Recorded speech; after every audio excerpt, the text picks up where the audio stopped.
అండి అందరికి ఎలా ఉన్నారు? సమ్మర్ అనగానే మనకు గుర్తొచ్చేది ఏంటంటే మ్యాంగోస్, సమ్మర్ హాలిడేస్, తాటికాయలు, ఈతకాయలు. ఈ మ్యాంగోస్ అనేవి మనకి టౌన్లో దొరుకుతున్నాయి, ఎక్కడైనా కొనుక్కొని తింటున్నాం. బట్ తాటికాయలు, ఈత పళ్ళు అయితే రేర్గా దొరుకుతాయి కదా, అవి కూడా అమ్ముతున్నారు ఈ మధ్య. కానీ అంత ఫ్రెష్ ఉండొచ్చు, కొన్ని దిక్కులు ఫ్రెష్గా కూడా దొరుకుతాయి. కానీ ఇదివరకు రోజుల్లో అయితే మనకి సెలవులు అనగానే పిల్లల్ని తీసుకొని అమ్మ వాళ్ళ ఊరు, అమ్మమ్మ వాళ్ళ ఊరు వచ్చి కొన్ని రోజులు అక్కడ గడిపి అక్కడ మనకి దొరికేవన్నీ ఆస్వాదించుకొని హాయిగా రోజులు అనేవి హ్యాపీగా గడుపుకొని మళ్ళీ తిరిగి వెళ్ళిపోతాం.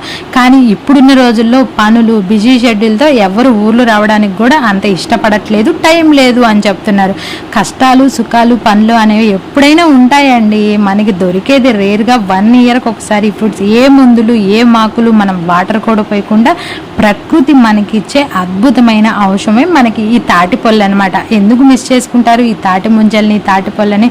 సో ఏంటంటే వీలు కుదుర్చుకొని ఎప్పుడైనా కుదిరినప్పుడు ఒక 2 రోజులైనా మీ ఇంటికి వచ్చి మీ అమ్మ వాళ్ళకి కనిపించి హ్యాపీగా 2 డేస్ వాళ్ళతో గడిపి అక్కడ దొరికే ఈ తాటికాయలు, ఈత పళ్ళు తిని మనం నలుగురితో మాట్లాడుకొని మనకంటూ ఇంతమంది ఉన్నారు అని చెప్పి ఆ రోజులన్నీ హ్యాపీగా గడిపి కుదిరిన 2 రోజులు బాగుండి మనం కానీ రిటర్న్ అయ్యామనుకోండి, ఈ మెమరీస్ అన్నీ మళ్ళీ మనం ఊరికి వెళ్ళేదాకా మన పేరెంట్స్ గుర్తుపెట్టుకుంటారు, మనము గుర్తుపెట్టుకుంటాం కదా. ఇంకెందుకండి ఆలస్యం, వచ్చేసి తినేసేయండి. ఇంకొక మంచి మళ్ళీ కలుస్తాను. బాయ్.